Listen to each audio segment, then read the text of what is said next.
Hello guys, welcome back to my channel. কেমন আছো তোমরা সবাই? আশা করছি ভীষণ ভালো আছো। ভগবানের কাছে প্রার্থনা করি তোমরা সবসময় খুব ভালো থেকো।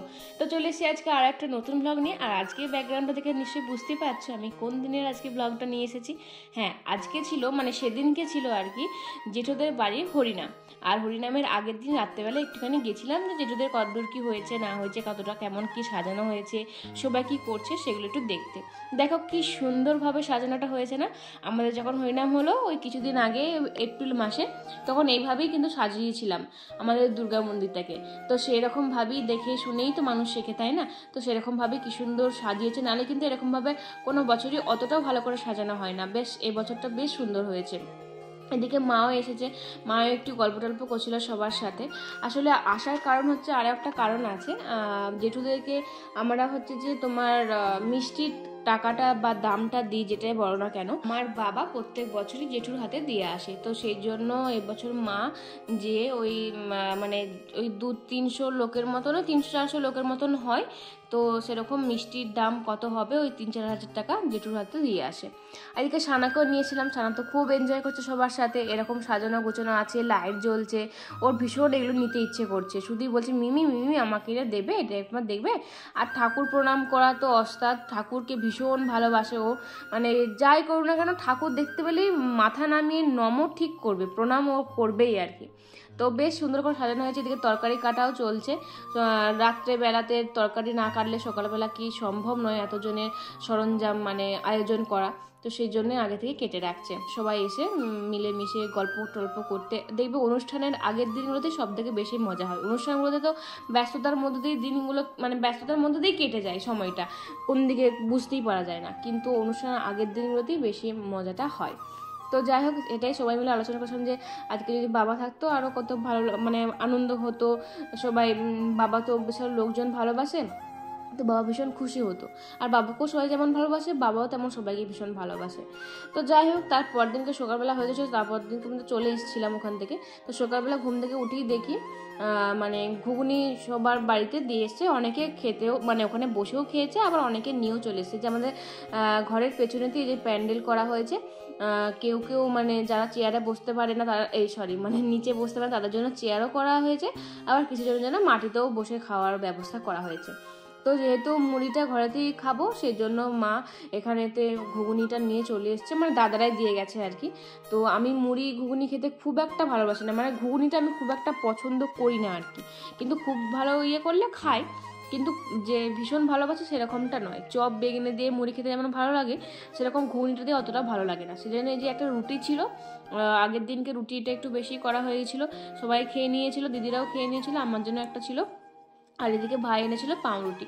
তো সেগুলো দিয়ে আমি কিন্তু এই ঘুগনিটা খেয়ে নিয়েছি। মুড়ি দিয়ে আর খেতে ভালো লাগছিল না বলে মুড়ি দিয়ে খাইনি, এগুলো দিয়ে কিন্তু বেশ ভালো লাগছিল ঘুগনিটা দিয়ে এগুলো খেতে। ঘুগনিটা বেশ সুন্দর হয়েছিল। তো যাই হোক, তারপরে এদিকে আমি স্নান টান করে নিই চলো, কারণ অনেকটাই বেলা হয়ে গেছিলো। আর আজকের ব্লগটা মানে কি করছি না সারাদিন অত দেখানোর সময় মানে অত করিনি আর কি। মানে ছোটোখাটোর মধ্যেই রেখে দিয়েছি যে কীভাবে কি কাটলো। তারপর দেখো দুপুরও হয়ে গেছিলো, স্নান টান করে একটু গল্প টল্প করছিলাম, সবাই টবাই আসছিলো, বাবার খোঁজ টোজ নিচ্ছিল কেমন আছে কি না এসব আর কি। সবাই আসলো, সবাই সব গল্প টল্প হচ্ছিলো। তারপরে বেলা হয়ে গেছিলো বলে স্নান টান করে জামা টামা একটুখানি পরে গেছিলাম তোমার ঠাকুর মন্দিরে একটুখানি প্রণাম টনাম করতে। তার এই যে এই দিক দিয়ে যেহেতু যাচ্ছি সেজন্য দেখো তোমাদের সাথে শেয়ার করে দিলাম। আর মানে হরিনামের মেন অ্যাট্রাকশন হচ্ছে পায়েসটা খেতে এত ভালো লাগে মানে কি বলবো।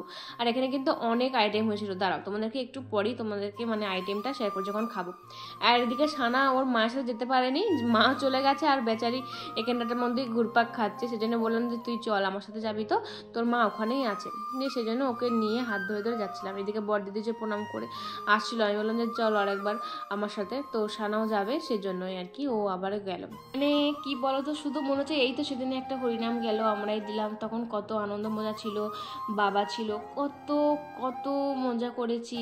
আবার এই মানে দেখতে দেখতে 4টে মাস কেটে গেল, আবার কিছুদিন পরে 5টা মাস কেটে যাবে।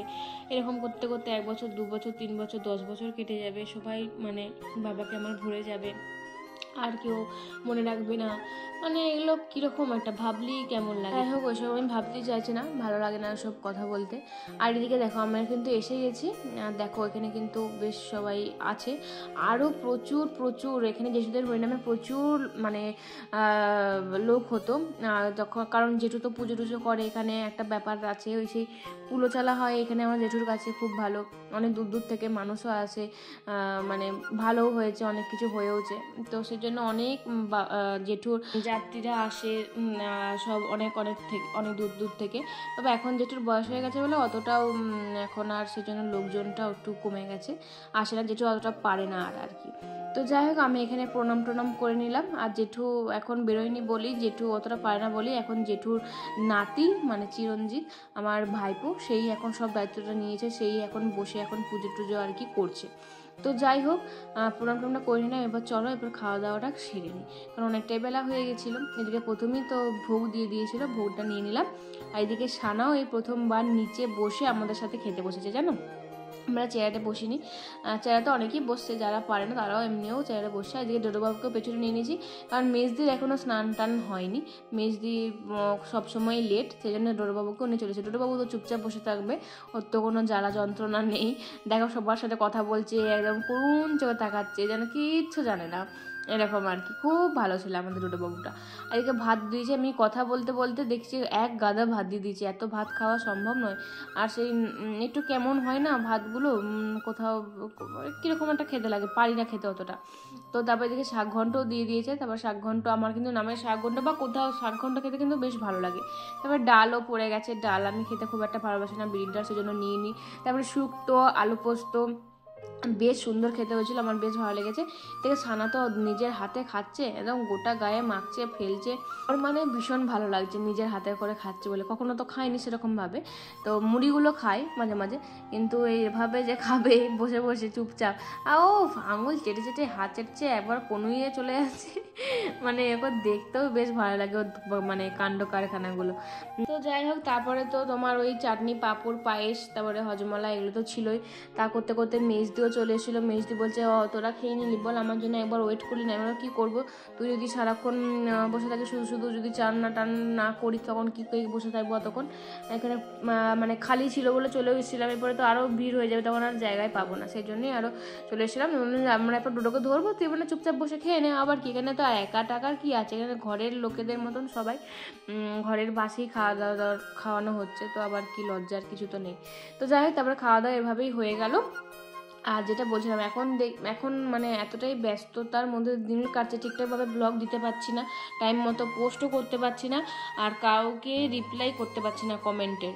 তাই প্লিজ তোমরা কেউ কিছু মনে করো না, আমি সময় পেলেই ঠিক রিপ্লাই করে দেবো, আর এটাই বলার ছিল। তো যাই হোক আজকে ব্লগটা এই পর্যন্ত, কেমন লাগলো অবশ্যই জানো, ভালো লাগলো অবশ্যই লাইক কমেন্ট শেয়ার করো, দেখা হচ্ছে পরের ব্লগে খুব তাড়াতাড়ি। ততক্ষণ ভালো থাকবে, সুস্থ থাকবে, নতুন পেজে হতে হলে প্লিজ প্লিজ পেজটাকে ফলো দিয়ে পাশে দেখো, বাই।